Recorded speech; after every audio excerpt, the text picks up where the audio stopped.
लखनऊ में योगी आदित्यनाथ ने पशुधन विभाग की उच्च स्तरीय समीक्षा बैठक की, जिसमें पशुधन विकास, डेयरी विस्तार, गोवंश संरक्षण और विभिन्न योजनाओं की प्रगति पर विस्तार से चर्चा हुई।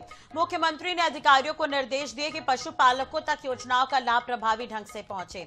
उन्होंने गौ सेवा आयोग को और मजबूत करने, गौशालाओं की व्यवस्था सुधारने, साथ ही पशुओं के स्वास्थ्य और टीकाकरण अभियान को तेज करने पर विशेष जोर दिया है।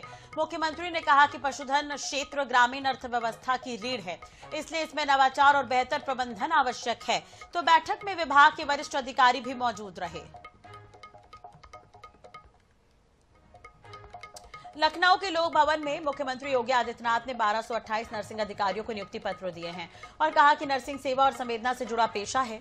मुख्यमंत्री ने बताया कि प्रदेश में चिकित्सा महाविद्यालयों की संख्या 40 से बढ़ाकर 81 हो गई है और स्वास्थ्य सुविधाएं तेजी से बढ़ी है। उन्होंने कहा कि ANM और GNM संस्थान फिर शुरू किए गए हैं।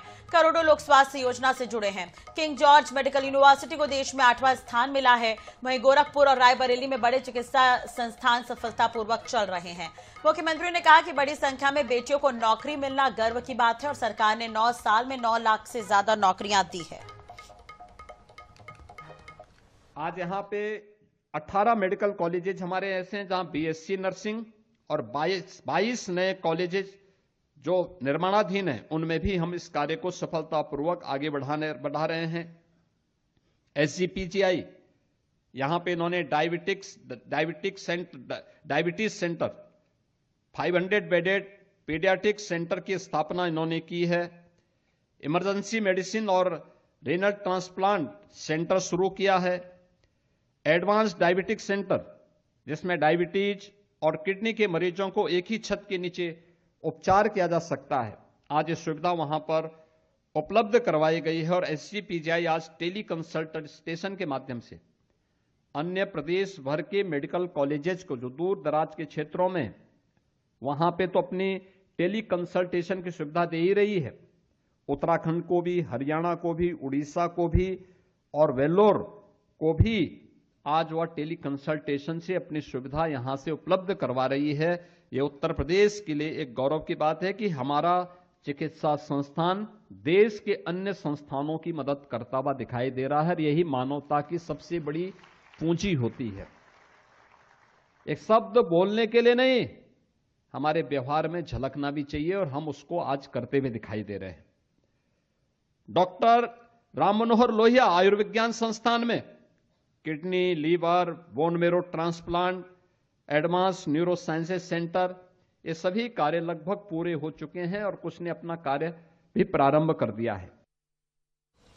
लखनऊ में विधानसभा चुनाव की तैयारियों को लेकर बीजेपी ने अपनी गतिविधियां तेज कर दी है। प्रदेश अध्यक्ष पंकज चौधरी लगातार बैठक कर रहे हैं। ब्रज और पश्चिम क्षेत्र के बाद अब काशी और कानपुर क्षेत्र की जिला समितियों के नाम भी तय कर दिए गए हैं। अवध क्षेत्र को लेकर अहम बैठक हुई, जिसमें धर्मपाल सिंह समेत कई नेता और पदाधिकारी मौजूद रहे। इस बैठक में जिला के पदाधिकारियों के नाम तय किए गए। पार्टी बूथ स्तर तक संगठन मजबूत करने पर जोर दे रही है ताकि चुनाव में बेहतर प्रदर्शन किया जा सके। लखनऊ में समाजवादी पार्टी मुख्यालय महिला शक्ति के रंग में नजर आया। अखिलेश यादव ने मूर्ति देवी, मालती देवी महिला सम्मान कार्यक्रम की शुरुआत करते हुए विभिन्न क्षेत्रों में उत्कृष्ट काम करने वाली महिलाओं को सम्मानित किया। कार्यक्रम में डिंपल यादव समेत कई वरिष्ठ नेता मौजूद रहे। चयनित महिलाओं को 1 लाख रुपए प्रशस्ति पत्र और स्मृति चिन्ह दिया गया, जिसमें क्रिकेटर पूनम यादव समेत कई नाम शामिल रहे। इधर गोरखपुर में फर्जी पहचान के सहारे शादी कर ठगी का बड़ा मामला सामने आया है। आरोपी ने खुद को IAS अधिकारी बताकर न सिर्फ शादी की, बल्कि लड़की पक्ष से 15 लाख रुपए भी ले लिए। शादी के बाद सच्चाई सामने आने पर परिवार वालों के होश उड़ गए। वहीं दुल्हन को गोवा ले जाकर बेचने की साजिश का भी आरोप लगा है। फिलहाल पुलिस ने मामला दर्ज कर लिया है, आरोपी की तलाश शुरू कर दी है। चलिए इसी के साथ ही फिलहाल इस बुलेटिन में इतना ही। खबरों के लिए आप बने रहिए हमारे साथ। नमस्कार।